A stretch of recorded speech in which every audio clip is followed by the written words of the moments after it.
Ok, ¿estás cansado de tener todas tus notas, documentos y proyectos en distintos cuadernos, por ahí, distintos lugares? ¿Quieres tener todo en un solo lugar y personalizado tus necesidades? Bueno, Notion es la solución. Más de 20 millones de personas y equipos usan Notion en todo el mundo. Notion es la herramienta de colaboración intuitiva que te permite soñar, planificar, trabajar y construir de la manera que tú desees. Puedes, por ejemplo, planificar un podcast usando Notion y es la manera más simple de dar forma a tus ideas, procesos y herramientas para avanzar. Con Notion tendrás todo lo que necesitas en un solo lugar. Escribir, planificar y mantener todo organizado nunca fue tan fácil. ¿Quieres empezar a usar Notion hoy mismo? Regístrate y comienza a usar Notion de forma gratuita en Notion.com. Descubre cómo Notion puede ayudarte a avanzar hoy mismo. Apóyanos usando el link en la descripción. Pero también recuerda que Notion es gratis para uso personal para siempre. No esperes más. Empieza a usar Notion hoy. Es tu oportunidad.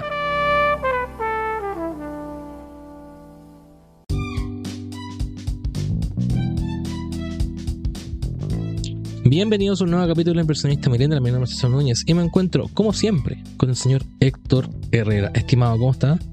Bien, bien. ¿Y tú, César? ¿Cómo están, auditores? Hoy día nos encontramos en un domingo de resurrección, resucitando acá a un ex invitado de Ignacio, acá resucitando uno nuevo, tendencial, y él viene a compartir con nosotros, César. Oye, sí, tenemos hoy día vuelve por segunda vez en este podcast el Nacho de Tendencial.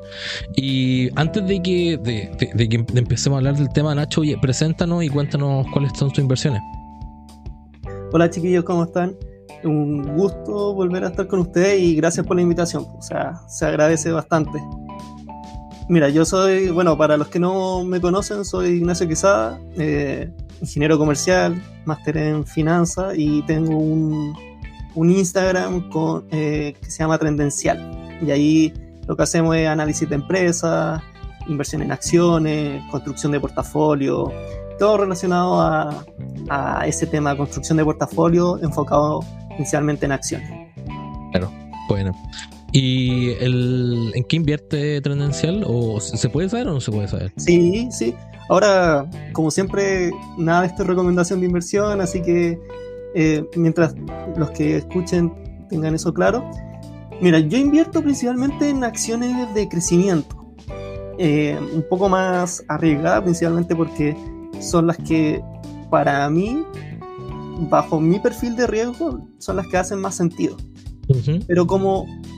Y ahí tenemos varias, por ejemplo, una que me gusta bastante, que es de lujo, que se llama Moncler, es una empresa italiana, ¿no? Italiana de lujo. Uh-huh. Bueno, esa es una. Tengo otra que se llama Allfunds, que es de Gran Bretaña. ¿Eso no es OnlyFans? No, esta lo que hace es como distribución de fondos, como que es un marketplace de fondos de inversión. Ya, ok. Entonces, también, ¿ya? Dime. No, y este tipo de acciones que son de growth, en definitiva son de corto plazo, o son acciones que entendémoslas por growth, cosas que estén mal, como que son mal valoradas, ¿verdad?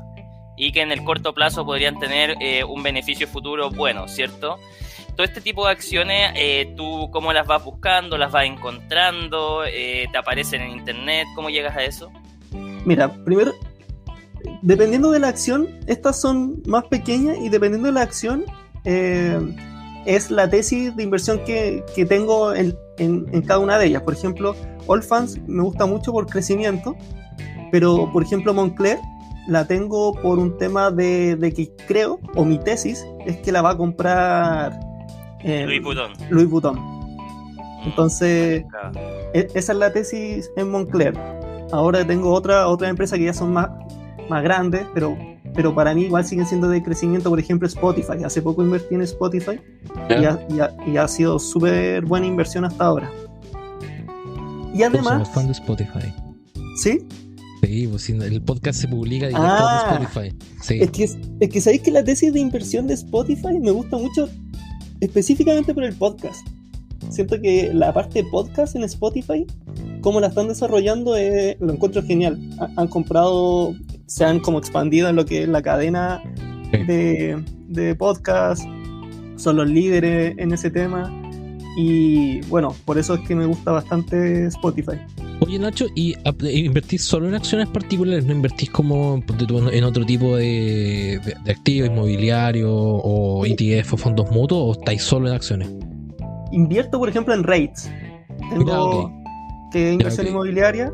En este momento tengo Simon Property, que la compré el año pasado por un tema de que bajó bastante de precio. Y la rentabilidad en relación a lo que era crecimiento más dividendos me parecía súper atractiva. También estoy viendo otros REITs. Hay algunos de cannabis que están súper atractivos también, principalmente porque es que en REITs hay dos tipos de REITs, o tres tipos de REITs en verdad: los que son como de mortgage y los que son de inmobiliario, de equity. Y hay y los que se enfocan en cannabis lo que hacen es como que le prestan dinero a los productores de cannabis para que desarrollen el cultivo de cannabis, y eso, los dividendos que están dando rondan como el 15%. Entonces arriendan como la tierra. Claro. Okay. Y está súper bueno ese mercado también en lo que es REITs. Oye, y lo último, entiendo que ese tipo de REITs o inversión en real estate, que son un poco más diferentes, podemos hacer acciones, lo que sean, tú lo que haces ahí, o cómo inviertes en ella, porque, por ejemplo, las plataformas chilenas, no sé si alguna te va a dejar invertir en ese tipo de cosas. ¿Qué tipo de plataforma ocupas? Yo ocupo principalmente Interactive Brokers. Para todo ocupo Interactive Brokers. Para REITs, para REITs y acciones, que son mi principal fuente de inversión. Y ETF, ¿saben que yo principalmente no invierto en ETF? Lo cual no significa que lo encuentre súper buenos productos. Y lo que hago con ETF es que saco ideas de inversión de los ETF en ocasiones. Okay. Me voy a los holders y veo en qué están invirtiendo los ETF, y ahí se pueden sacar súper buenas ideas de inversión de ahí mismo. Pero oye, en sí, dale. Dime. No, dale. Mi pregunta, por ejemplo, en Trendencial, como enseñamos bastante acerca de inversiones, a los alumnos en ocasiones también les decimos o les proponemos, es que una forma de diversificar cuando tenéis, no sé, 3, 4, 5 acciones en tu portafolio, entonces tenés un portafolio súper concentrado, una buena forma puede ser un ETF para diversificar. Claro. Y lo otro, que hay un ETF que me está tincando harto, que es de JP Morgan, que es de gestión activa. O sea, ellos como que lo gestionan activamente y está dando como un 11% de dividendo. Y con acciones súper estables, tiene crecimiento el ETF, entonces lo estoy encontrando súper bueno. Y mira, no es malo, 11% es bien atractivo, te diré. Lo voy a dar una vuelta. Sí, te lo voy a pedir por WhatsApp para que me lo mandé. O si queréis lo podéis dar acá por si la gente le quiere dar una vuelta. Se llama JEPI, JEPI. Ok. Y por ejemplo, invierten en empresas súper estables, pero que les generan income, y la mayor parte del income que genera lo dan en dividendos, y te está dando un dividendo 14%, no, del 11, 10%, entonces súper buen.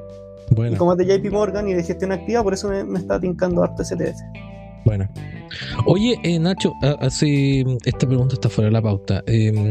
Hace un par de semanas atrás estuvimos hablando con Esteban Campos del Club de los FIRE, y él es como bien de corte, podríamos decir, de análisis técnico. Yo entiendo que tú eres más de corte de análisis fundamental, pero para poder como complementar y ver la otra cara de la moneda, ¿tú usas análisis técnico? ¿Cuál es tu opinión de él? ¿O te basas solamente como en leer los estados de resultados, los balances y viendo tendencias para poder hacer esto? Mira, yo cuando comencé en la parte de como centrarme más en inversiones, partí con análisis técnico, porque siento que es como una puerta de entrada súper como directa, no sé cómo decirlo, pero partí con análisis técnico y de a poco fui migrando a lo que es el análisis fundamental. Actualmente no veo prácticamente casi nada de análisis técnico, no lo utilizo para mí. De hecho, a decir verdad, yo casi no veo el precio de las acciones. Lo veo cuando la estoy investigando, cuando recién la descubro, especialmente para no analizar una empresa que yo encuentro que está excesivamente sobrevalorada. Imagínate, acabo de descubrir Tesla y con un vistazo rápido veo que está sobrevalorada, la elimino. Pero de ahí no lo veo más hasta que termino todo mi análisis, toda mi tesis, y lo comparo con la valoración de la empresa. Entonces yo en general casi no me preocupo del precio en primera instancia. Porque el análisis técnico se basa mucho en lo que es análisis del precio y volumen. O sea, claro, es más que nada volumen y cómo, ponte tú, noticias responden a ciertas cosas. Yo creo que es como más, podríamos darle como ese lado. Buena. Oye, a ver, hemos visto que tu página como que ha ido creciendo durante el último tiempo. El tema de los influencers financieros también ha ido creciendo. O sea, el otro día salieron no sé cuántos influencers en la prensa hablando de temas económicos. ¿Cuál crees tú que es como desafíos que, más que como el espectro de influencers financieros tiene, el desafío que nos queda a nosotros pendiente? Porque está bien, está este podcast, está tu página, hay estas personas más que también están haciendo temas de educación financiera, y siento que como que hay como yo desde el punto de vista de analista de riesgo veo que hay más como hay una sensación de que hay como más riesgos al momento de invertir, hay un mejor entendimiento. ¿Cuál crees tú que es como desafíos que nos quedan pendientes a nosotros para poder seguir como avanzando en estos temas? Porque siento que estamos como en un nivel base, pero tenemos que dar como el siguiente salto para poder llegar, ponte tú, a la calidad de Estados Unidos o de otros países. Sí.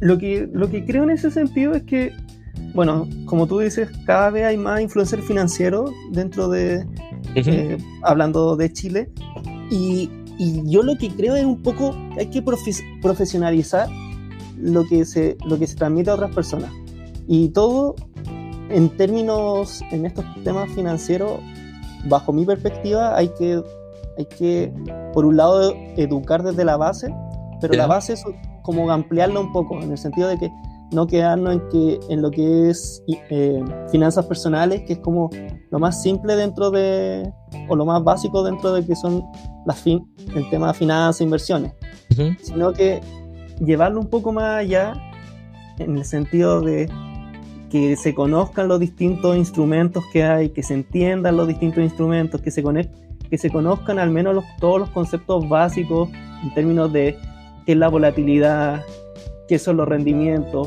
porque no sé, qué es la, a ver cómo decirlo, bueno, volatilidad, rendimiento, cuáles son las distintas organismos que se pueden ocupar para acceder a este tipo de inversiones, cómo tú como persona individual tienes que comenzar a, bueno, quitando todo lo que es parte más finanzas personales en el término de ahorro, sino cómo pasar de ser a una ahorradora a poder invertir, y cómo ese dinero que vas a invertir no lo veas.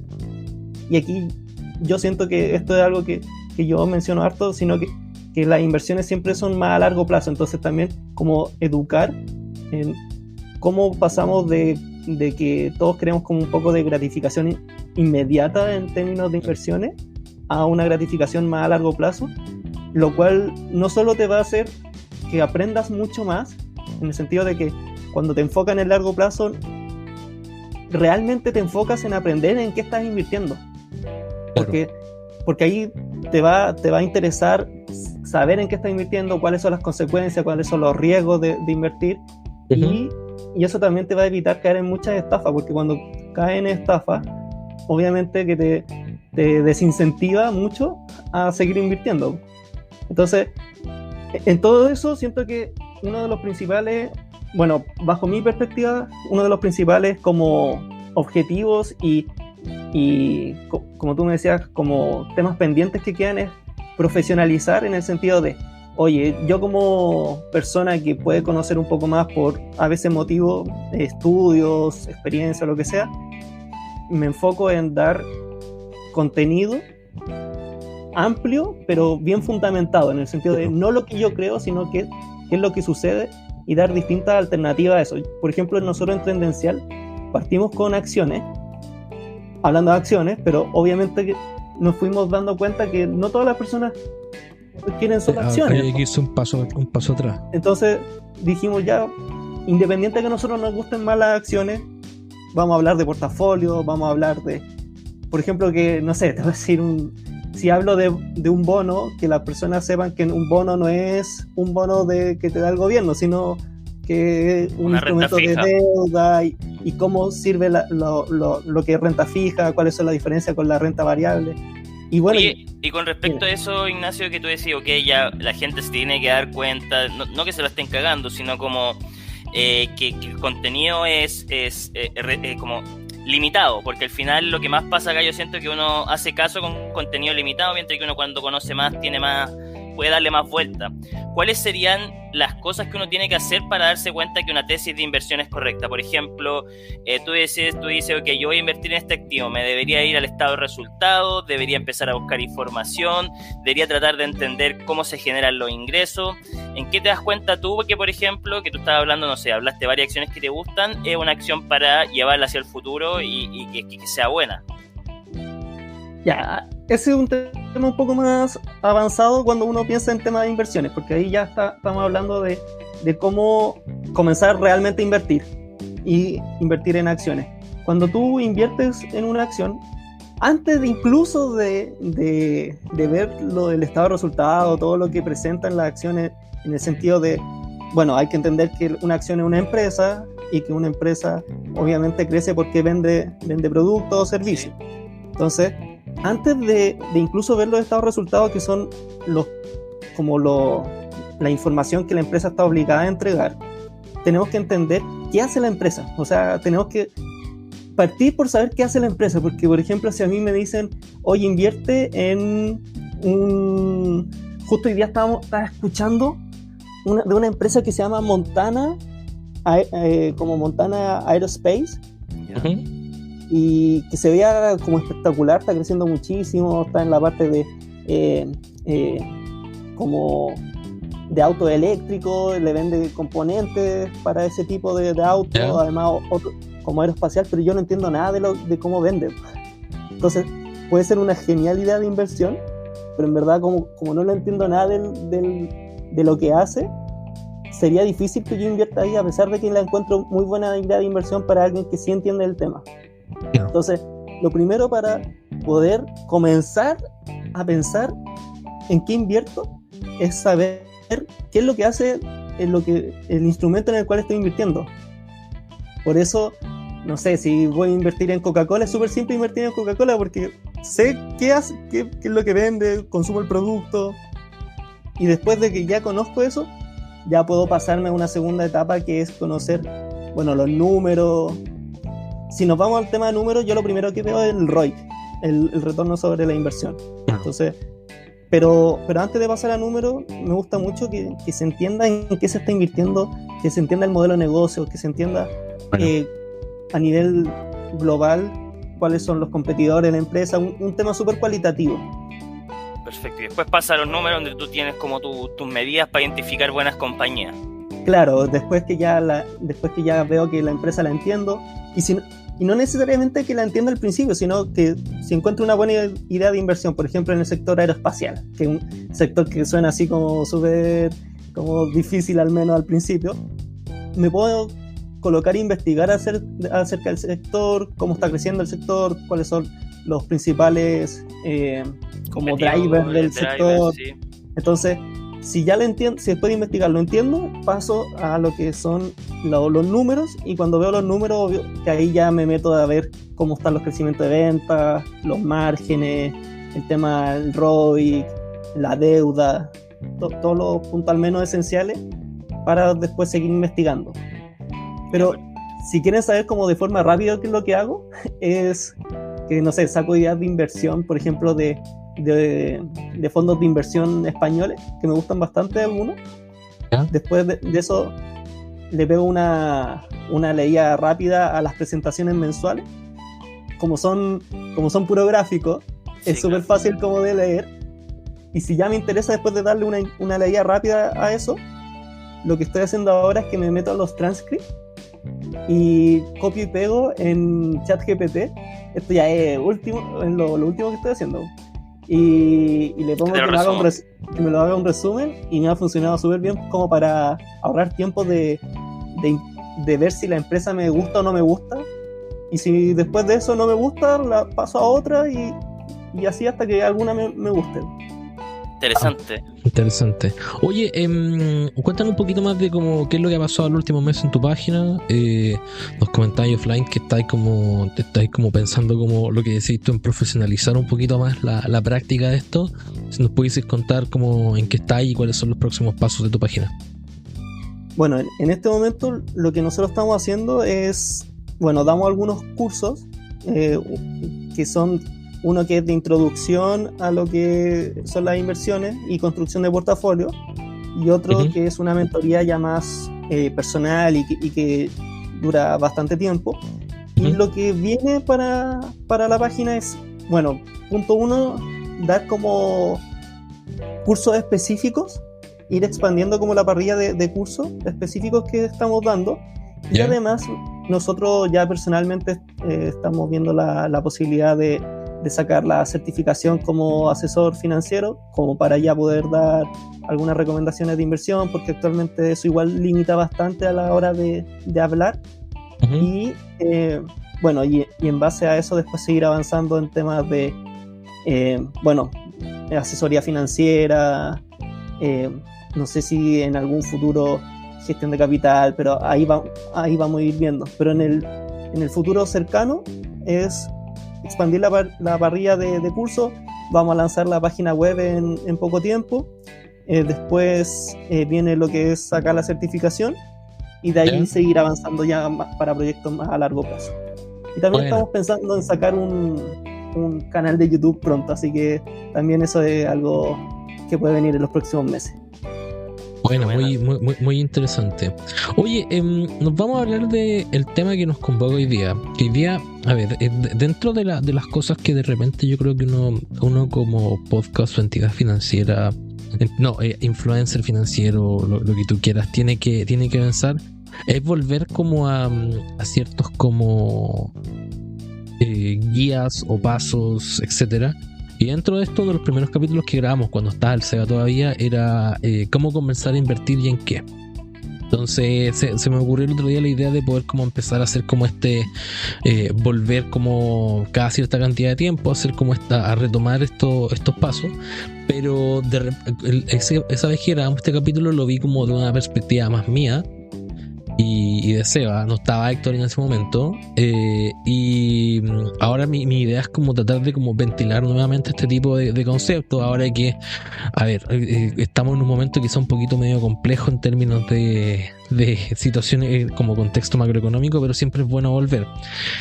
Si yo tuviese que partir desde cero invirtiendo, yo me imagino que hay conceptos básicos de inversión como que uno debería empezar a tomar en consideración. ¿Cuáles creen ustedes que son como por donde uno debería empezar a mirar o empezar a pensar? Porque uno siempre dice, oye, ¿cuánto monto tengo que meter? O ¿qué plataforma usar? O etcétera, etcétera, etcétera. Como que parto por ti, Nacho, y de ahí, no sé, Héctor debe tener una opinión distinta, yo creo. Así que dale nomás. Con respecto a lo que cómo invertir, disculpa, ¿puedes repetirme la pregunta? Sí, pues más como... Porque uno siempre como que tiene que dar el salto a la piscina, ¿cachai? O sea, decir eventualmente, mira, sé que voy a empezar a invertir, pero ¿por dónde empiezo? Porque empezar a meterse en el tema de las inversiones es como medio abrumador, porque son hartos conceptos, hartas plataformas, harto influencer financiero que todos te dicen cosas distintas, pero hay como ciertas verdades o ciertas cosas que uno debería empezar a ver. No sé, Héctor, si cuando tú empezaste, ¿qué empezaste a ver? Y de ahí, no sé, pasamos con Nacho. Sí, mira, entendí perfecto. Sabéis que a mí me pasa que, por ejemplo, yo partí desde el lado de la universidad. De repente te empiezan a pasar acciones, todo lo que tiene que ver con flujos de caja, traer a valor presente, y tú vas entendiendo este tipo de cosas. Y cuando yo pasé al mundo laboral, te das cuenta que esto es como un juego, que en definitiva todas las acciones y todo el mundo funciona de la misma manera, son flujos de caja traídos a valor presente, y dentro de eso tenéis diferentes tipos de activos, ahí tenéis los fondos, ahí tenéis los ETF, tenéis acciones especiales de infraestructura, hemos hablado de la tokenización, es decir, ahí se abre. pero siento que hay que tener cuidado con respecto a este tema de entregar los conceptos básicos, y vuelvo a repetir, por ejemplo, lo que pasó en el capítulo anterior que hablamos con el Club de los Fire, donde él aprendió a través del análisis técnico. Esa es otra forma, como también lo dijo Ignacio, a través de aprender, porque el análisis técnico es como hacemos un análisis de volumen, precio y cosas de macroeconómica. En definitiva, el análisis es mucho más simple, lo llevamos a gráficos, tratamos de entender, y hay millones de libros sobre eso.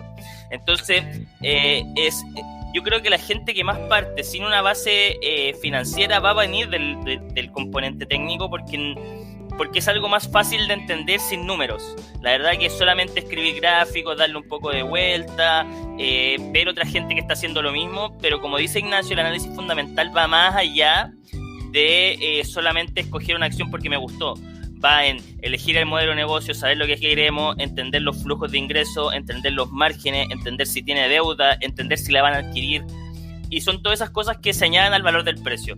Entonces, yo creo que estos conceptos básicos siempre tienen que venir primero acompañados de alguien que te pueda ayudar un poco y de una motivación constante, que yo siempre lo veo como, si es que tú inviertes en una acción, tú siempre vas a estar recibiendo información, inherentemente, porque está tu plata ahí. Entonces es una forma rápidamente de entender, y donde tú vas a buscar harta gente que te asesore para poder entenderlo mejor. Pero yo creo que nunca hay que hacerlo como lo que pasó con las cripto también en su momento, que es como, salió una idea innovadora, salió una burbuja, vamos a poner todo el dinero ahí, porque independiente de eso es como too big to fail, o esto que decían de la macroeconomía, que es una predicción. ¿Cómo se llama esto? Es una profecía autocumplida. Una profecía autocumplida. Entonces al final yo lo veo más que este tema de adquirir los conocimientos básicos tienen que venir siendo acompañados de un experto, y también que no te ganen o que tú entiendas que no es un casino, sino más bien entiendas que es un camino donde mucha gente oferta, la mayoría de la gente no conoce lo que está haciendo, pero si tú quieres mantener tu dinero necesitas tener una base. Nacho. Ya, yo estoy de acuerdo con lo que dice Héctor, y si nos vamos a... Yo lo que creo que lo primero que uno tiene que entender cuando comienza a invertir también es cómo está uno respecto a la inversión, en el sentido de que tenía dos estilos de inversión a grandes rasgos: una inversión más activa y una inversión más pasiva. ¿Ya? De ese tipo de inversión más activa o más pasiva hay distintos instrumentos en los cuales uno puede invertir, y conocer esos instrumentos lo encuentro clave. Por ejemplo, si uno se va hablando como del perfil de riesgo. Claro. Entonces, si uno se va a la inversión más pasiva, uno tiene distintos, por ejemplo, ETFs. Si te va a la inversión más activa, tienes o fondos de inversión, que ese es como ellos hacen inversión activa, pero tú solo colocas tu dinero, a menos que sea un fondo de fondos, pero ahí ya uno tiene que ir un poco más allá. Y lo otro es el tema de las acciones. En nuestro caso, como nosotros nos centramos en acciones, lo que sí o sí les decimos que hay que conocer cuando uno comienza, o como qué conceptos, por ejemplo, bueno, obviamente qué es una acción, como el qué es una acción, qué es la bolsa de valores, qué es, por ejemplo, lo que mencionaba antes, qué es la volatilidad, qué es el riesgo, qué es la rentabilidad. Siento que son conceptos que sí o sí tienes que entender antes de comenzar a invertir. Profe, bueno, no profe, pero más bien teniendo tu comunidad de 10.000 personas, que no es menor, bueno, y felicitaciones por eso. ¿Tú crees que nosotros podemos entrar a las finanzas sin saber matemáticas? Yo creo que hoy en día se puede, pero igual hay que tener cuidado con eso, en el sentido de que siento que cuando uno invierte, y aquí les voy a mencionar primero lo que más nos mencionan a nosotros en términos como de qué los detiene a invertir. Los tres puntos que más los detienen es el tema de conocimiento y experiencia, obviamente el miedo a perder dinero, y este como concepto de que se necesita mucho dinero para comenzar a invertir. Entonces, si es que, centrándonos en eso, si una persona supera eso y decide comenzar a invertir, al menos en acciones, la parte cualitativa hoy en día siento que es súper importante, y la parte cuantitativa, que es de números, lo que yo creo que debería saber al menos una persona es Excel.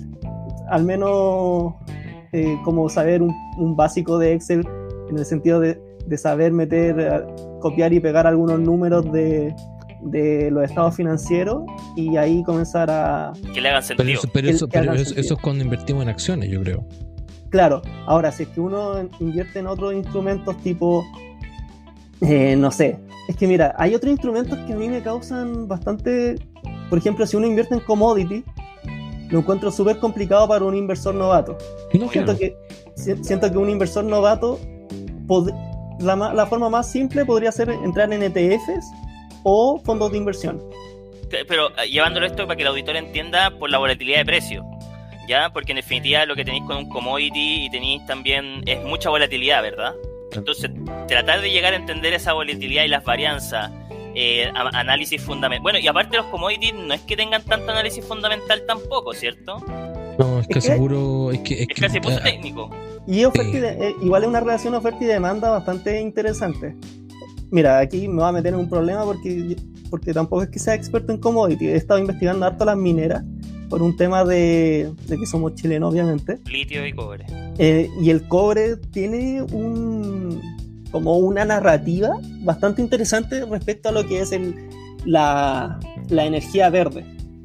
Entonces, hay un componente fundamental en el sentido de que, dado que la energía verde necesita del cobre para poder hacer como todo este cambio, hay un tema de que la oferta de cobre debería aumentar y por tanto el precio del cobre debería aumentar a largo plazo. Ya, claro, entonces lo unimos más, todo este tema que es menos fundamental lo unimos más a un tema macroeconómico. Claro, y oferta-demanda, perfecto. Pero en ese sentido yo siento que nos escapamos de lo que es inversores novatos, porque siento que ahí ya se necesita tener bastante conocimiento de lo que son las tasas, inflación, proyección de desempleo, producción, sí. Ya, perfecto. Yo igual... Dale. No, dale. Y cuando uno invierte, mira, volviendo un poco a lo que estábamos hablando, cuando uno invierte como de forma novata, y después voy a volver a lo que es el cobre, cuando uno invierte de forma como un poco más novata, cuando está comenzando a invertir, siento que si tú no tienes tiempo para poder investigar en empresas, si no tienes tiempo para poder investigar en qué estás invirtiendo, siento que la forma más simple es o un fondo de inversión, fondo mutuo, o invertir en un ETF súper amplio, tipo de todas las acciones del mundo. Cuando ya va avanzando y quieres adquirir conocimiento y ya te da el tiempo de poder invertir, puedes ahí obviamente irte como especializando quizás en algún sector, y eso te puede llevar, por ejemplo, a lo que es inversión en commodity, inversión en rates, inversión en acciones. En bonos es distinto. En bonos siento que es mucho más complicado para un inversor. Pero que nadie debería meterse en bonos. Es que claro, los bonos son para otras personas, para otro tipo de inversionistas. Y es que los bonos, por entrar a comprar bonos es hiper complicado también por los tickets que se manejan, son tickets bastante altos y además como son renta fija y hay que conocer también de tasas de interés, precios, también es todo un mercado aparte. Claro. Volviendo un poco a lo que es los commodities, que yo siento que es para alguien más avanzado y que conozca del tema, uno puede invertir, por ejemplo, en el commodity mismo. Hay algunos, si fuéramos al oro, uno puede invertir en el oro, en lingotes de oro, puede invertir en ETFs de oro y puede invertir en los futuros del oro. Pero también tú puedes comprar la minera de oro. Y eso sí que tiene, y ahí sí que hay un análisis fundamental bastante amplio detrás de comprar una minera de oro. Porque ahí tienes que leerte contratos, tienes que ver cómo ha ido subiendo, los márgenes, dónde está ubicada, cómo son los yacimientos de oro donde están explotando. El CAPEX que le van a poner los próximos años. Claro, es súper amplio y es todo un mundo también invertir en commodities de ese estilo. También, no sé, el cobre, la minera de cobre. Aquí hay un concepto que se llama drift, como el drift de los cobres, ¿no? Del yacimiento de cobre. Claro. Es súper amplio y ahí sí que nos vamos de lo que es inversión como para personas que están recién comenzando. Yo discrepo.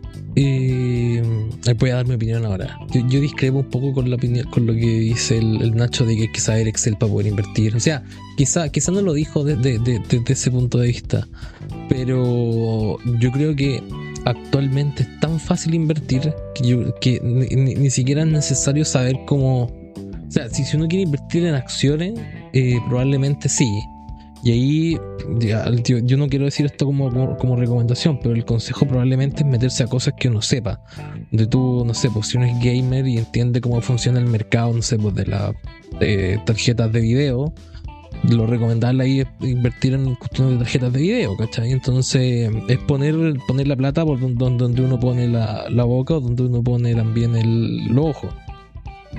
Pero no sé, a mí me pasa que y yo acá soy como más de la idea de lo que en su momento el Seba comentó, que él decía que él creía que Fintual era como el paquete completo para la persona que recién empezaba a invertir, que tiene ya los fondos prearmados. Tiene un fondo que es como ultra riesgoso, moderado, conservador y ultra conservador, y te explica con pera y manzanas qué es lo que es. Entonces a mí el hecho de empezar a invertir se limita a dos variables nomás. Uno es qué tanto estoy dispuesto a arriesgarme, que yo no lo veo tanto como riesgo-retorno, sino que lo veo tanto qué tanto estoy dispuesto yo a perder.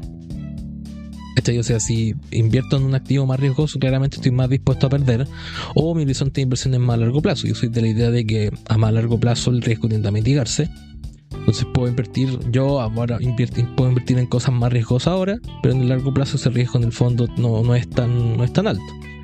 Pero y yo siento que la gente debería meterse a invertir en cosas que ya están prehechas. O sea, el otro día alguien en la oficina me preguntaba, oye, quiero empezar a invertir, ¿a dónde me meto? Y le dije, el S&P 500 todos los meses, como lo hace la AFP, y listo, podéis dormir tranquilo y la cuestión va a crecer ¿cuánto? Entre un 7 y un 11% todos los años, a largo plazo, y listo. No hay nada más que tengáis que hacer. Entonces como que trato de como ir simplificando esto, porque si nos empezamos a meter en el ETF de no sé qué cuestión, pero siento que, por eso yo les decía, para mí, si yo tuviese que partir de nuevo, partiría con esa suposición. O sea, tratando de entender cuánto estoy dispuesto a perder, cuál es como mi perfil de riesgo, entre comillas, mi horizonte de inversión y cuánto estoy dispuesto a meter todos los meses. Yo creo que es una discusión que de repente se queda un poquito atrás. O sea, hay mucha gente que dice, hoy me encantaría invertir, pero no tengo plata. Y hay mucha gente que piensa que invertir se limita a poder hacerlo cerca, como no sé, pues con 50 millones de pesos. Hay mucha gente que todavía cree que invertir es como de el club de los ricos. O sea, el club de golf solamente la gente que invierte, pero ahora es más fácil que nunca. Lo voy a hacer con 5 clics de tu celular, y yo creo que eso es como algo que antes no sucedía. No sé cuál es su opinión respecto como a todas estas plataformas nuevas que te facilitan como esta vida y están haciendo como la pega para poder explicar el tema de las inversiones. Yo lo que respecto a eso, bueno, el primer punto, lo del Excel, sí, yo quizás me expliqué mal en ese sentido de que no es necesario saber Excel para invertir. Ahora, si es que por ejemplo no sabes nada de números y quieres invertir por ejemplo en acciones, siento que ahí sí que te va a ayudar, pero para invertir obviamente que no es necesario. De hecho, tienes toda la razón al decir que hoy en día es más fácil que nunca comenzar a invertir por todos los instrumentos que hay. O sea, está tipo Fintual, están Racional, que te provee de distintos ETF y es súper simple hacerte una cuenta y comenzar a invertir. También, bueno, hay otras plataformas como Tri que están saliendo hoy en día y que también te permiten invertir de forma simple. Entonces, sí, hoy en día todas estas plataformas las encuentro geniales en el sentido de que te permiten acceder a algo que quizás ya no, que hace unos años se requería más dinero. Hoy en día en Racional puedes comenzar con, no sé, 10,000 pesos creo que es. 5 lucas. 5 lucas y ya puedes comenzar a invertir ahí. Entonces, o sea, es súper simple comenzar hoy. Y si tú quieres un ETF que, como el mercado, como lo que dices tú, que a largo plazo está demostrado los últimos 100, 200 años, creo que los últimos 100 años. Bueno, hay una gráfica que tengo como desde el 1900 que desde eso ha rendido el 9%. No, más o menos. Entonces, es súper simple comenzar así, y con estas nuevas plataformas que te proveen de todo. Ahora, también hay otro punto que me parece súper importante de comentar, es el tema de cómo uno ve el riesgo, en el sentido de la definición de riesgo, como comparar la definición de riesgo más académica respecto al riesgo que tenemos nosotros como inversores individuales, en el sentido claro. La más académica seguramente te van a decir deviación estándar, volatilidad, pero el riesgo de nosotros es el riesgo a perder dinero Claro. o el riesgo a que no se cumplan nuestras expectativas financieras. Ese es el riesgo de nosotros. Entonces tenemos que siempre ver eso cuando estamos evaluando una inversión. Y con respecto a lo mismo, yo creo que está bien que, no sé, Fintual es un paquete completo para gente novata o gente que no cacha mucho, porque tú igual te vas a dar cuenta que a la medida que tú vayas aprendiendo más, la misma compañía te va a ir quedando chica. Por ejemplo, tú hablaste de Interactive Brokers, y la diferencia principal entre Interactive Brokers y, no sé, Trito esta, primero es que tienen muchas más acciones, tienen mucho más ETF, podí invertir en diferentes partes del mundo, y aparte la inversión es más rápida, ¿cierto? Porque, por ejemplo, tú lo haces en Racional y te dicen, bueno, mañana la vamos a sacar, o la vamos a sacar hoy día en la tarde. A menos de que seáis pro. Ya sí, pero ponte que Interactive Brokers te lo hace inmediatamente y ellos juegan con los nanosegundos, igual como lo juegan la gente que hace acciones. Entonces al final, en la medida que tú vayas como desarrollando estabilidad financiera y desarrollando tus ganas por quererte incluir más en este mundo, las mismas plataformas te van a ir quedando chicas para ir logrando nuevos portafolios, invertir en nuevas cosas, diversificar las monedas y todo, porque eso no es tan obvio que se pueda lograr en plataformas tan chicas que te indican en qué invertir. Eso. Y en eso también, por ejemplo, hay uno de los portafolios más simples que uno puede armar, como en teoría un poco de uno súper famoso que se llama portafolio permanente, que es un portafolio que es súper diversificado, que lo que hace es invertir en ETFs, pero diversificar un 25% en acciones, un 25% en bonos, un 25% en oro y un 25% en liquidez. Yeah. Ese conjunto ha demostrado dar como un 7% anual con una volatilidad mucho más baja que el S&P 500. Pero ese portafolio, cuando uno lo ve en relación a cómo lo arman distintas personas, ese mismo portafolio, la parte de acciones, invierte en una parte en acciones en un S&P 500, otro en acciones de Japón, otro en acciones de Europa, y eso solo te lo dan plataformas como Interactive Brokers, porque ahí tienes razón, Héctor, en el sentido de que la variedad de productos que te entregan o que te permiten acceder es súper limitada. De hecho, Racional ni siquiera te permiten acceder a small caps de Estados Unidos, y lo que sí te permite Interactive Brokers, o también, bueno, la misma de este portafolio permanente, es que independiente del mercado que esté, te permite tener ese mismo rendimiento, una baja volatilidad, pero es fundamental que tú inviertas no solo en Estados Unidos, sino también en Europa, Japón, Australia y en otros lugares. Entonces, si tú quieres tener algo súper seguro y quieres empezar como a diversificar aún más de lo que estás diversificando solo con un ETF, plataformas como Interactive Brokers te dan todas las herramientas que quieras. Oye, hablemos un poquito para ir seguir avanzando la pauta, el tema de la diversificación, entendiendo que la diversificación es como poder como no meter, o sea, la definición clave que todos la dicen y es como más de libre, es como tratar de no meter todos los huevos en la misma canasta. Y ahí hablas tú de este portafolio permanente que invierte en distintas cosas, pero si tuviésemos que explicar en fácil qué es lo que es la diversificación como en práctico, ¿cómo ustedes podrían llegar a ese concepto? O sea, yo creo que no hay mejor concepto o mejor explicación que no meter todos los huevos en la misma canasta.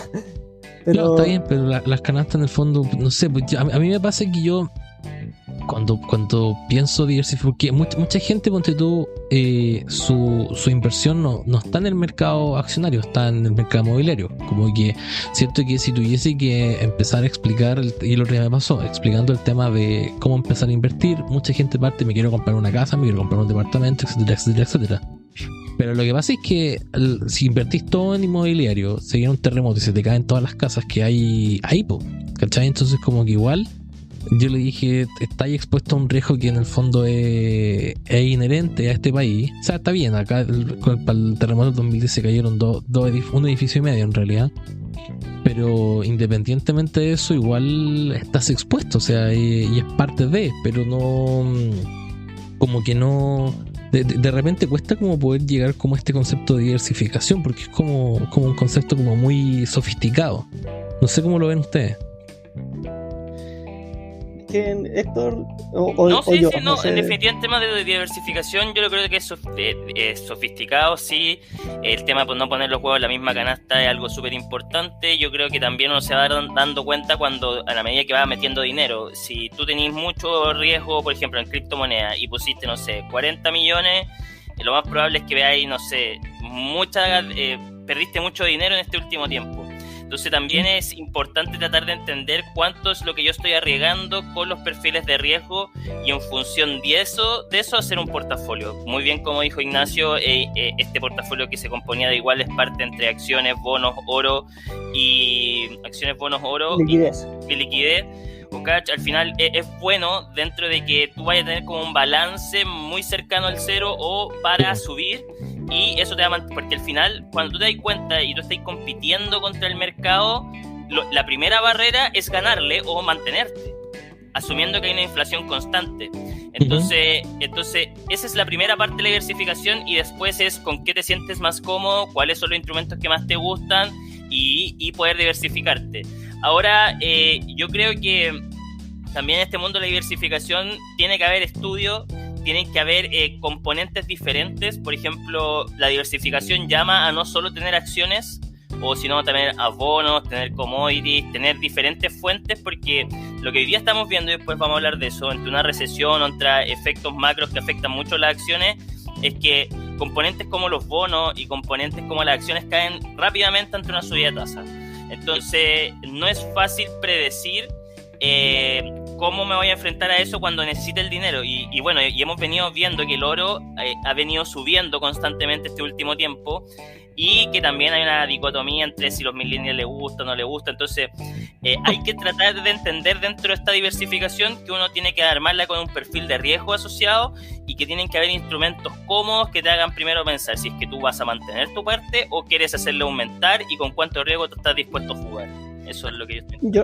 Yo lo que complementaría a eso es que la diversificación, como decía Héctor, puede, y tú también, César, puede irse complejizando bastante más. Entonces, pero siento que la diversificación en sí tiene que partir, como decía Héctor, desde uno mismo, desde tu plan de inversión, y de ahí, cuando tú tienes tu plan de inversión en relación a tu perfil de riesgo, hay un concepto que encuentro súper importante que hay que relacionar a la diversificación, que es el capital allocation, que se me olvidó, es como alocación de capital, o dónde colocas o cómo distribuyes el capital que tú tienes.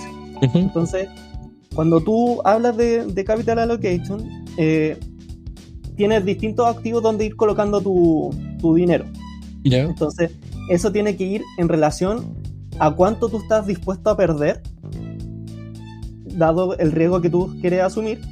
Y aquí hay un libro que me parece súper bueno, que a mí me ayudó mucho como a pensar en la diversificación, que si bien no me gustan todos los conceptos del libro, porque el libro está enfocado mucho a ETFs, pero es que hay una relación estructural entre la economía y los activos en los que tú inviertes. Entonces, en el libro, que se llama, creo que literalmente se llama Relación Estructural entre Activos. Entonces, lo que dice es que básicamente tienes cuatro que uno no sabe lo que va a pasar en el futuro, pero sí lo que sabemos es que va a haber o recesión o crecimiento, o inflación o deflación. Entonces, si él junta como que hay un crecimiento con inflación, crecimiento con deflación, recesión con inflación, recesión con deflación. Y que para cada uno de esos escenarios hay activos que funcionan mejor, dado que cada uno va a funcionar distinto en relación a lo que hagan los bancos centrales, porque si hay mucha inflación, obviamente que van a subir las tasas. Si suben las tasas, ¿cuáles son los activos que mejor funcionan en esa fase? O si las bajan, ¿qué activos son los que mejor funcionan en esa fase? Entonces, encuentro importante conocer, cuando habla uno de diversificación, conocer cuánto es tu riesgo que quieres asumir, si quieres centrarte tanto a largo plazo o en el corto plazo, porque a más corto plazo todas esas distintas fases económicas te van a afectar más, pero a largo plazo no te van a afectar tanto. Claro. Y en relación a eso, armar tu portafolio e introducir distintos activos que hagan relación a eso. Oye, y con respecto a eso mismo, quería argumentar porque, claro, nosotros armamos perfiles de riesgo, armamos portafolio, armamos una serie de cosas, y a mí me gusta, Nacho, que tú leí harto libro, weón. Yo soy más bueno para la búsqueda en YouTube, ChatGPT, César me lo mete por ahí, pero más bueno para el YouTube y para escribir cosas y resúmenes. Entonces, lo que quiero nomás aclarar de los libros, nada más, es que los libros igual te muestran un perfil de inversión y una forma de cómo esa persona invierte, ¿cachai? Y es como sus leyes, que eso es lo que quiero tratar de decir, que al final todos los libros no es que te van a decir, chucha, esta es una burbuja, invierte, dale, sino como que son diferentes perfiles de riesgo que dan medidas poco tradicionales para poder enfrentar este mundo de que todos encontramos que es un casino, que es inabarcable y cientos de cosas, porque lo único que yo no quiero decir es que, no sé si han visto como los speakers gringos, así como que hablan y mucha gente los sigue y dicen, aquí bien y todo el tema. Yo creo que hay que tener un poco menos de eso cuando uno sigue este tipo de personas, porque esto no es un esquema piramidal, no son como los quesitos. Y lo que hay que tener es una visión, primero, empática y tratar de sacar lo mejor de cada persona, porque no es que uno le vaya haciendo caso a cada libro que viene, sino que va sacando las mejores cosas, y no es que ese libro me va a llevar al éxito, sino es más bien es una forma de cómo alguien lo hizo o algo que me hace sentido. Este comentario va indicado principalmente para la gente que está recién partiendo, que sobre todo si tú venís de un análisis técnico puro, donde bueno, tú aprendiste que si es que no salta 3 veces va a caer, si es que salta 3 veces ahora va 20% arriba. Lo que hay que tratar de entender es que no es que sean leyes, sino son formas de leer, y aparte de esa forma hay millones de visiones en función de los perfiles de riesgo. Entonces, la medida que tú te puedas congeniar con alguna o con un par, es como tú te sientes más cómodo.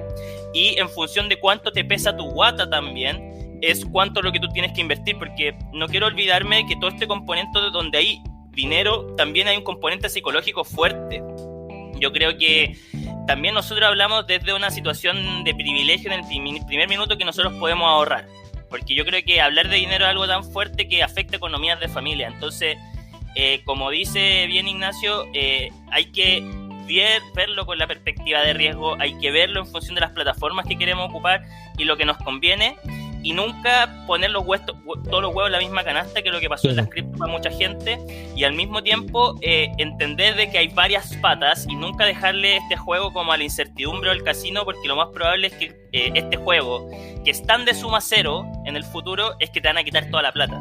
Entonces, tú entras en un mercado de donde hay gente tanto que conoce, donde hay gente que está hablando del mercado todos los días, que donde tú te pierdas un segundo, alguien va a venir a quitarte lo poco que has hecho. Entonces es importante tratar de reconocer que son todas visiones, está toda la gente compitiendo, y que tú tenés que buscar una manera que te sientas cómodo en función de las muchas cosas que ves dentro de la que ninguna es 100% cierta. Eso yo estoy de acuerdo contigo, y o sea, no sé si pero quiero volver al punto de los libros, porque mucha gente como que agarra un libro y lo considera como la está bien, a todos nos llama la atención el inversor inteligente, ¿cachai? Y todos estos tipos de libros, pero hay que tener en consideración también el contexto en el que el inversor inteligente fue publicado. El inversor O el inteligente 30, es de 1949, lo acabo de googlear. ¿cachai? Entonces, hablar de la estructura, lo que a Selaime le encanta decir que la microestructura de mercado de 1949 a la estructura que hay ahora es bastante distinto. O sea, uno puede aplicar, y por ahí varios influencers le encantan como la fórmula de Graham y todo eso, pero yo siento que hay que también pensarlo en un contexto. Y para mí, todo este tema de tomar como consejos de inversión y todo esto es como ir al doctor. Uno de repente tiene que tomar opiniones de distintas personas y distintas personas van a tener distintas opiniones. Y ahí uno se hace bien crítico y formarse su propia opinión. Hablando de opinión y pasando ya a algunos que no hemos ido como un poquito alargando, pero yo creo que está bien, o sea, es parte de. ¿Cuál es su opinión respecto a gran parte del consejo financiero? Viene asociado a que hay ciertas etapas que uno tiene que cumplir antes de comenzar a invertir. Una de las más, como mencionaba, es el tema de pagar las deudas antes y tener un fondo de emergencia, que son, ahí la definición puede ir cambiando, puede ser entre 3 a 6 meses de gastos comunes, gastos básicos que uno tenga que tener. Hay gente que lo considera que pueden ser distintos sueldos, pero no sé cuál es como su opinión respecto a esto. Yo igual soy más de la idea de pagar mis deudas antes de empezar a invertir, y es como César está lleno de deuda, hay que recordar. no está bien, pues, pero en el No, fondo, yo creo lo mismo que tú, pero por ejemplo, eso pasa en temporadas que hoy día nos conviene a nosotros, porque hoy día sigue estando el crédito barato. Pero es lo que tú habláis de que de repente uno como ser humano tiene ciclos de deuda. ¿Cachai? Que es un buen concepto que tú tenés, porque por ejemplo yo ahora me encuentro en un ciclo de deuda donde tengo que pagar deuda. Porque me fui a estudiar afuera, que hay endeudado, ¿cachai? Uno vuelve y tiene que empezar a pagar. Y estoy en un ciclo de deuda donde no tengo tanta espalda para poder como invertir tanto. Me encantaría poder meter más plata para poder invertir. Meto lo que puedo, pero no es como que me estoy matando por invertir, pues. No, como que mi prioridad ahora es pagar mis deudas y evitar como sobrepagar intereses, o sea, pero no sé cómo lo ven ustedes, porque de repente como que a uno se le olvida como esa parte de que hay como una capacidad de pago o una capacidad de ahorro que uno tiene que tener. Hay tarjetas de crédito rondando por todos lados, entonces como que uno de repente dice, no, voy a invertir, no voy a pagar mi tarjeta de crédito, lo que no es un buen consejo de inversión, siendo bien purista, pero no sé cómo lo ven ustedes. Si es que uno lo ve como desde una perspectiva bien racional, que cuando uno habla de deuda también se va a todo lo racional que uno pudiera hacer. Entonces, primero te voy a decir como lo que yo creo a nivel racional y después lo que yo creo realmente que se debería hacer.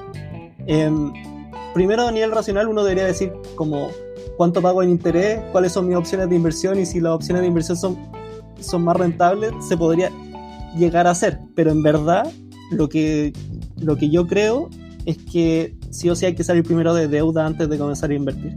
Porque si es que tienes deuda, vas a estar ahí apretado con el dinero y seguramente va a entrar en un tema psicológico que, imagínate, justo estás con deuda, decidiste invertir y justo se viene una crisis financiera. O sea, está ahí como la probabilidad de que queráis sacar la plata y que te desesperí demasiado alta y obviamente así no funciona el tema, no te va a rendir el tema de inversión. Entonces sí o sí el tema deuda, para salir de deuda es súper importante. Dale. Ahora yo, por ejemplo, también yo soy harto de pedir deuda para apalancarme, pero es que yo soy súper arriesgado. Entonces yo personalmente, esto ya es un tema súper personal mío, de que yo soy súper arriesgado y me gusta, si encuentro no sé, te voy a colocar un ejemplo, no lo hice con acciones, lo hice con unos terrenos en el sur. Encontré una oportunidad en unos terrenos en el sur y no tenía liquidez porque tenía mis otras inversiones y pedí deuda para comprarme eso, pero también súper controlado en relación a cuáles son mis flujos de ingresos. Entonces, como que hice el cálculo, me salía bien, lo hice, pero en verdad yo soy arriesgado y aún así calculé como para que mi flujo constante de ingresos no se viera para nada afectado con la deuda que solicité. Pero si estoy ahí, pero si no tuviera ese flujo de ingresos, no lo hubiera hecho. O sea, siento que es fundamental tener bien el deuda antes de, o sea, tener bien tus finanzas antes de comenzar a invertir. ¿Y los fondos de emergencia? ¿Qué opinan de los fondos de emergencia? Bueno, yo vengo ahora. El tema primero, los fondos de emergencia me parece súper bueno en términos de que si tú tienes la posibilidad de ahorrar, es algo, yo siempre lo recomiendo y siempre dicen que tienen que ser como entre 6, 7, 8 sueldos, porque con eso tú los próximos meses después de desempleado te vas a poder pasar lo mismo. Creo que es importante siempre tener un par de sueldos guardados o tener activos líquidos que podáis sacar rápidamente. Sí. Dentro de esos podéis tener autos, podéis tener depósitos a plazo, podéis tener plata bajo el colchón, cosas que sean rápidas. Yo siento que el fondo de emergencia es algo tan importante como mantener la serotonina en tu cerebro, en definitiva, que no te vaya a caer. Yo siento que en la medida que uno asume más responsabilidades, más debería estar preocupado en un fondo de emergencia, porque no eres solo tú el que se va a caer, sino van a ser toda tu familia detrás. Claro. Y con respecto a eso mismo también, en las cosas de tener fondo de emergencia, ya cuando yo soltero, y uno habla como ya casado, siempre es súper bueno conversarlo con las parejas, porque después la distribución de dinero te va a quedar menos para ahorrar. Entonces los dos como pareja tienen que salir adelante y decir, oye, ¿sabes qué? Esto es lo que podemos quedar, esto no alcanza para pagar el dividendo, esto lo podemos meter en fondo X. Y yo por eso creo que el fondo de emergencia es importante y se debería tener. 2, con respecto al pago de deuda sobre invertir, yo estoy completamente de acuerdo. Siento que hoy día la deuda sigue estando barata. Es decir, para la gente que tiene plata, hoy día la deuda no vaya a pagar más de un 10% anual o algo que es súper chico, o un 8, un 7. Entonces yo siempre recomendaría ir a pagar deuda antes de invertir. Ahora es lo mismo que no ocupes tu débito y ocupa tu crédito, porque al final si tú vas pagando tarjeta de crédito vas a tener siempre beneficio y nunca te faltó el débito. ¿Se entiende? En la medida que podamos pagar nuestras deudas siempre es bueno, aunque nunca hay que evitar reconocer buenas oportunidades de inversión, como Ignacio dijo, las parcelas, como puede ser un departamento en descuento si es que viene una recesión económica, lo que puede ser X. La verdad que las deudas es la única forma de crecer. Entonces, en la medida que tú pagues tus deudas, vas a poder venir a dar el siguiente ciclo de crecimiento.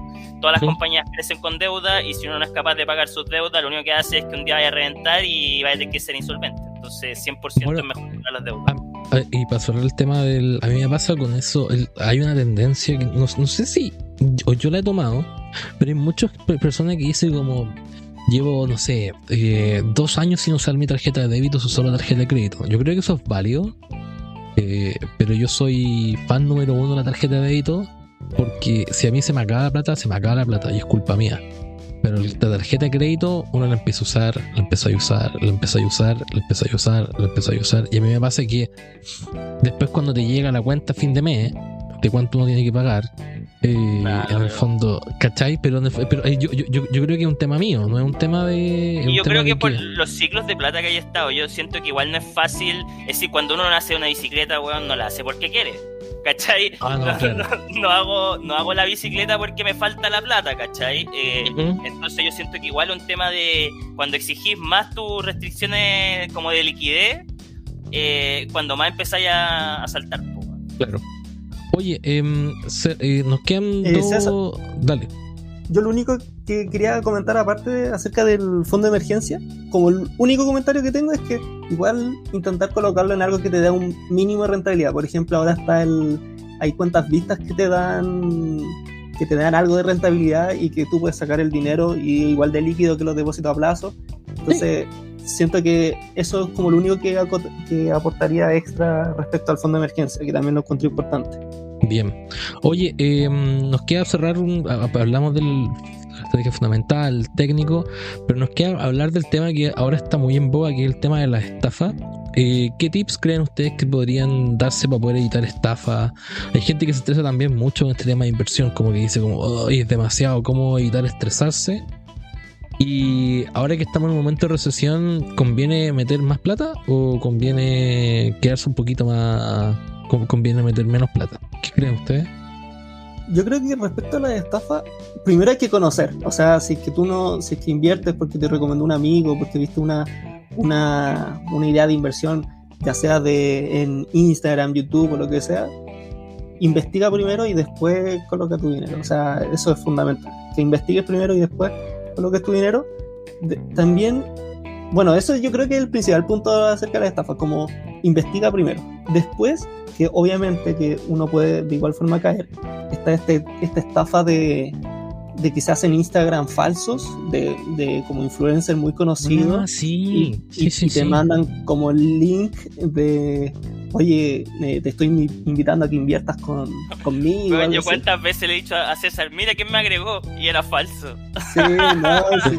Eso sucede mucho ahora y a eso hay que tener bastante cuidado porque ahí te mandan un link y ese link te puede llevar a cualquier parte o te pueden hackear, no sé. Entonces ahí hay que tener bastante cuidado. Entonces hay que obviamente conocer en qué estás invirtiendo y investigar antes de creerle a cualquiera, ya sea amigos, no sé, incluso familiares, porque si ellos cayeron antes que tú y no saben que están en una estafa o algo, también te pueden llevar a ti a caer en eso. Entonces eso es lo que yo creo de estafas, como investiga antes, investiga en distintas fuentes y asesórate.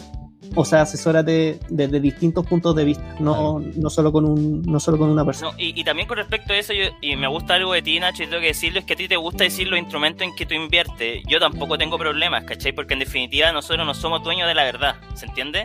Sí. Siento que, yo te podría decir todo mi portafolio y aún así va a ir cambiando, va a ser diferente, estamos entregando cosas de información. Aquí no hay nada malo en revelar algo porque no es algo que esté escondido, ¿se entiende? Y eso también lo valoro. Oye, y antes de terminar tu parte, ¿no nos quieres decir si sería bueno en este tipo de recesión invertir o ahorrar? ¿Qué estás viendo tú? Mira, yo soy de la idea, y esto ya es como más, que sale más en redes sociales, eso sí, es como más trillado. Yo sí soy de la idea en que hay que aumentar tu liquidez cuando todo está subiendo y disminuir tu liquidez cuando todo está cayendo. Hoy hay hartas oportunidades bastante buena en el mercado pero hay que, como he dicho antes, como investigar harto. No sé, una que yo encuentro bastante buena es 3M. 3M es una empresa que lleva años, es de las King Dividend y por problemas puntuales está bajando. Yo en particular la tengo bastante seguida y por eso hablo de ella, pero por ejemplo ha estado bajando y muchos creen que incluso por unos problemas legales que tiene, que tuvo un problema con un producto que le vendían a los militares de Estados Unidos y ahí hay varios que los demandaron porque quedaron sordos. Entonces tiene un problema legal bastante fuerte ahí y ha estado cayendo mucho porque si es que pierde, que probablemente pierda, algunos creen que podría incluso quebrar. Bueno, después de, como he dicho, como investigando la empresa y de las situaciones que se pueden dar, siento que es bastante poco probable que quiebre y por eso, a pesar de que está todo cayendo en 3M, yo siento que es una gran oportunidad. Y lo mismo pasa con el mercado en general, como hay empresas que están súper bien, pero como en general está cayendo el mercado, termina afectándoles también. Y obviamente que ahí se generan oportunidades en las cuales uno puede invertir. Cuando todo está subiendo, tipo 2021, que ahí básicamente todo subía, es más difícil encontrar oportunidades de inversión, al menos en acciones. Yo igual como que tengo esa tendencia a hablar más de acciones, entonces al menos en el mercado de valores es un poco más difícil encontrar, pero cuando está todo cayendo se te dan oportunidades por todos lados. Lo que pasó con Meta el año pasado, que llegó a un precio ridículo y que después de un par de meses lo dobló. Entonces sí. Por eso yo creo que hay grandes oportunidades hoy. Bien.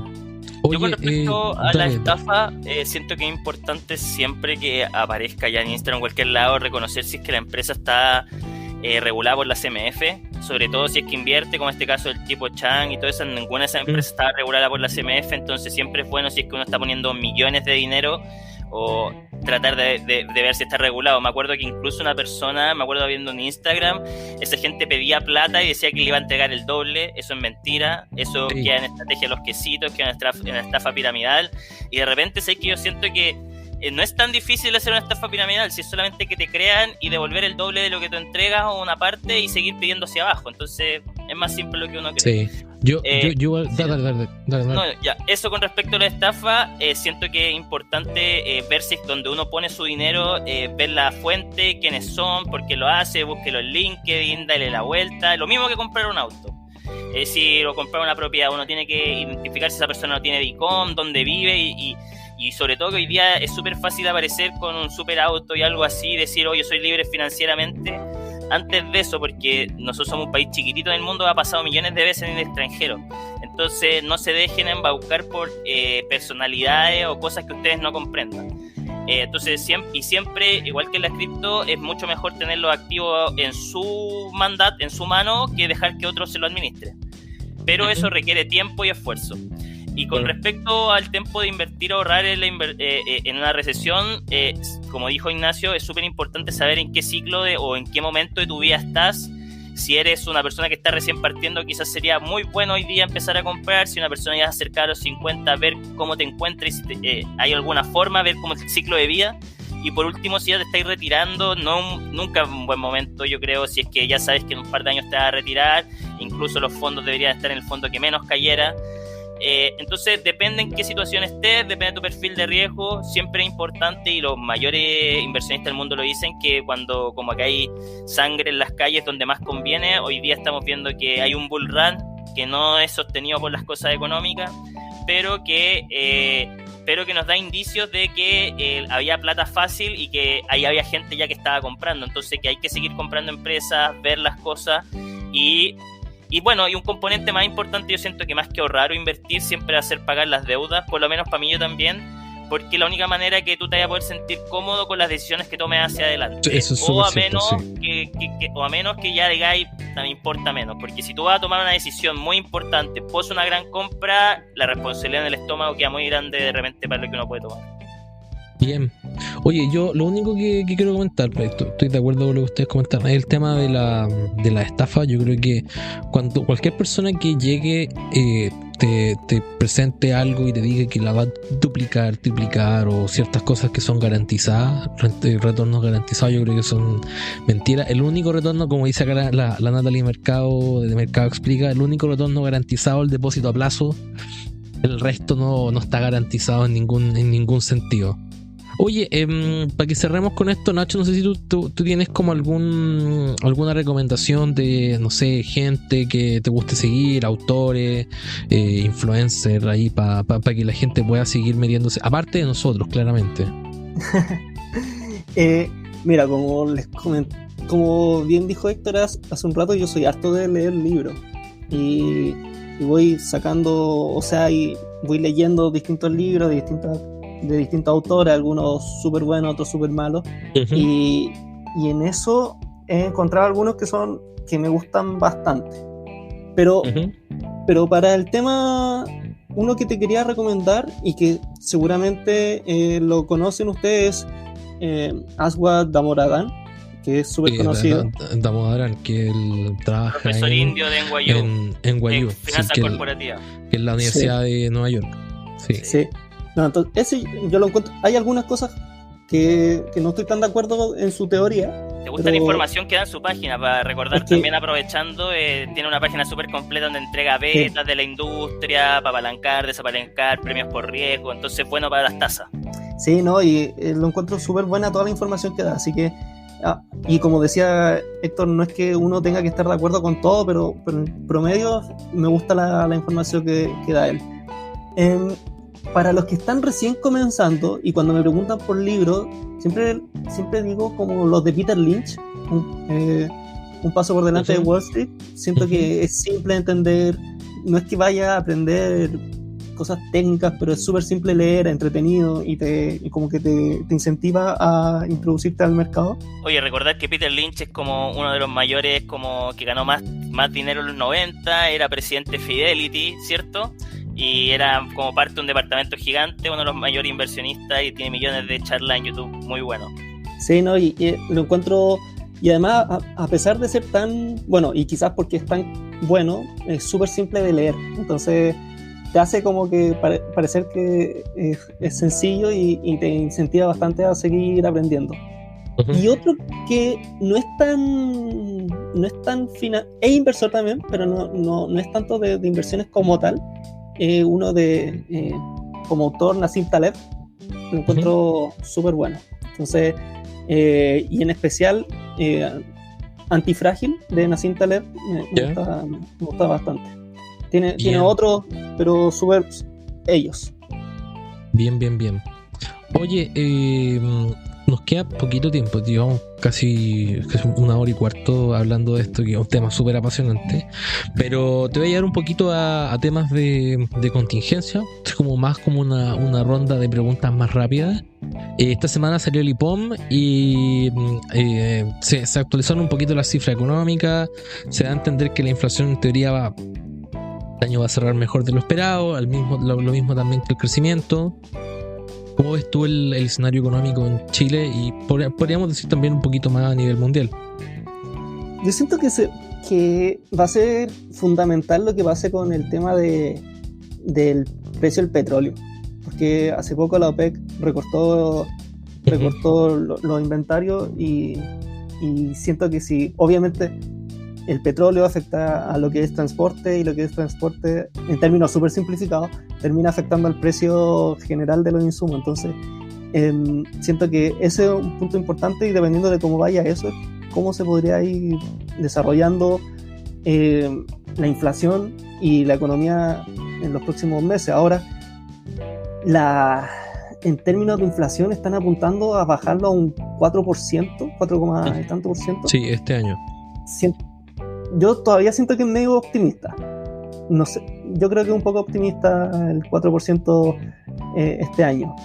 Ojalá fuera, pero yo siento que puede ser optimista. Bien. Héctor, ¿alguna opinión respecto a eso? No. No, porque nosotros como que lo hemos comentado hasta el final de los tiempos.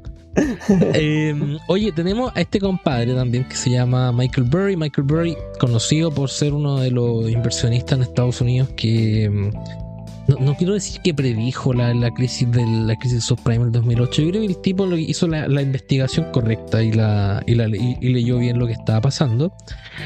Y hace un par de semanas atrás él tiene un Twitter que como que tiene como 2 tweets, porque tuitea algo y lo borra, y después tuitea algo y lo borra, y después se va de Twitter y después vuelve. Tiene como ese como on and off de hacer eso. Y hace un par de semanas atrás dijo como vendan, como que se va a caer el castillo de naipe y se va a caer todo. Y en la semana salió diciendo que se había equivocado en aconsejar en vender, y que entre comillas había perdido plata al vender y no haber hecho lo contrario, que era comprar. Entonces, ¿cómo ves tú o sea, más que desde el punto de vista de está bien, si lo que Michael Burry hace está bien o está mal, para mi opinión, como que el tipo tuvo una buena predicción y está viviendo de eso, que es como de repente lo que pasa con los futbolistas, que tienen como una buena jugada y se muestra el mismo video cada vez que el tipo hace algo. Pero siento que o sea, está bien que el hecho de que haya salido a decir que se equivocó, pero al mismo tiempo hay una responsabilidad de él, como volvemos al tema de los influencers financieros, de decir, ¿sabéis qué? Hicieron esto y te pido perdón, pero perdiste plata, ¿cachai? No sé cómo lo ves tú, como más que nada desde el punto de vista de cómo nos podría afectar a nosotros, como que estamos como en esta posición de decirle a la gente, oye, está pasando esto es lo que estoy viendo, considera esto, ¿cachai? Lo que creo que le falta, bueno, ahí tiene varias críticas bastante fuertes, en el sentido de que varias veces ha dicho que se va a caer todo y que termina pasando lo contrario. No, Pedrito y el lobo. Pero lo que yo creo que le falta también, si vaya a decir cómo vende, como decir por qué vende. O sea, qué estoy viendo que me va a hacer. Claro. Entonces, si decide eso, quizás a las personas le dais más información como para poder tomar una decisión. Pero actualmente lo que hace la gente es, como es tan famoso y bueno, gestiona millones de dólares, como que la persona simplemente toma el consejo, no piensa nada y lo hace. Entonces ahí caemos en los errores que habíamos dicho antes, como si bien no es una estafa, pero va en la misma línea de, oye, no toméis recomendaciones sin saber de dónde viene la recomendación o los fundamentos de la recomendación que te están dando. Exacto. Bien. Héctor, ¿algún comentario respecto a lo que pasa con yo estoy Michael 100% de acuerdo con lo que dice Ignacio. Al final, al final también depende que uno tiene que saber de quién tomar los consejos, pero yo creo que él también se dio vuelta la chaqueta en función de cómo ha actuado el Banco Central de Estados Unidos, en términos de que Federal, sí, salieron a decir, bueno, vamos a revivir todos los bancos, ¿cachai? Es decir, independiente que sean chicos, ellos están con el compromiso que no se le van a ir los depósitos, entonces eso es lo mismo que decir, oye, vamos a salir a comprar todo lo que venga.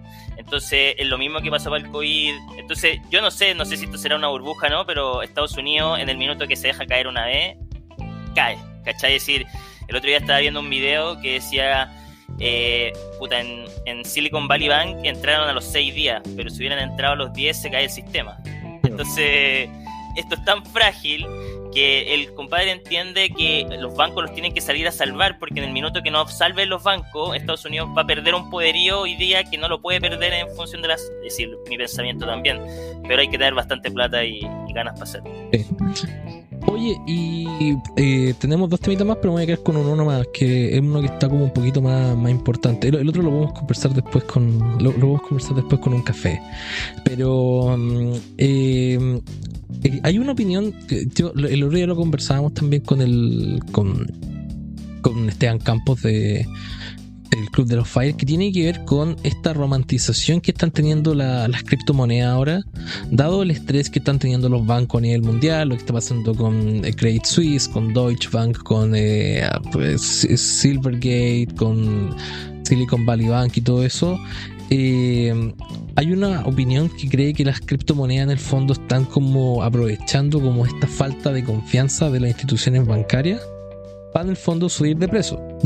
Claro que esta como intención romántica también va desde el punto de vista de que toda la gente cree que las criptomonedas son el futuro, ¿cachai? Y que el dólar va a perder como su orden mundial y leen el libro de Ray Dalio y creen que se viene el nuevo orden mundial y etcétera. ¿Cuál es tu opinión respecto a esto? Porque es interesante entender de que, a ver, las criptomonedas como tienen poco o nada de fundamental detrás. Entonces llama la atención como que hay gente que como que lo busque romantizar desde ese punto de vista. No sé cómo lo ves tú, Nacho. O sea, lo que yo creo es que en este momento mucho del movimiento de las criptomonedas es súper especulativo. O sea, hay como personas que simplemente van y especulan de que va a subir, de que va a bajar y otros muchos los siguen sin hacer un mayor análisis detrás.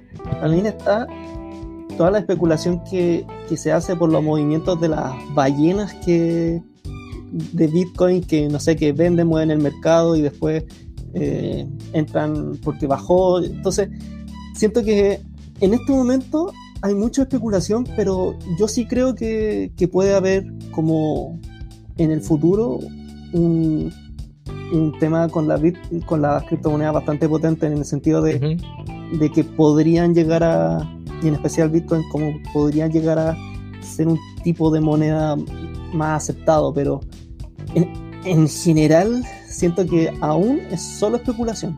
No hay, es netamente especulación, no se sabe, y si llega a pasar, los que están comprando ahora la van a romper, obviamente, teniendo grandes rentabilidades, pero al final sigue siendo especulación.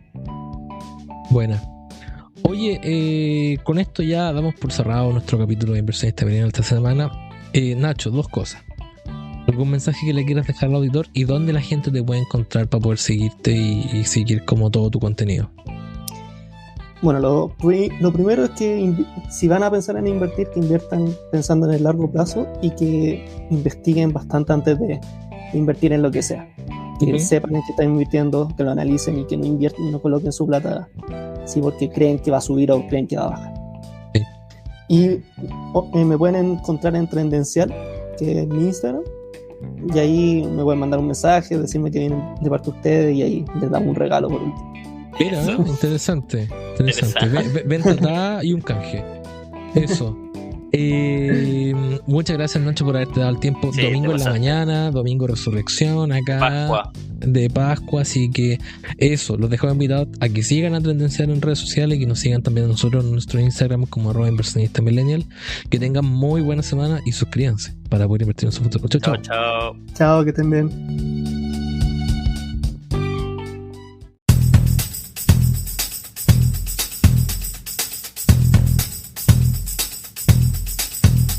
las opiniones realizadas en este programa no deben ser interpretadas como recomendaciones o asesorías financieras. Estas solamente tienen propósitos educativos. Si quieres estar al tanto de nuevos capítulos, síguenos en Instagram como @inversionistamillennial. ¿Quieres enviarnos alguna consulta? ¿Te gustaría estar invitado a algún capítulo y hablar respecto a ciertos temas? Escríbenos al mail inversionistamillennial@gmail.com y búscanos como Inversionista Millennial en tu plataforma de podcast favorita y suscríbete para más contenido asociado al mercado e inversiones.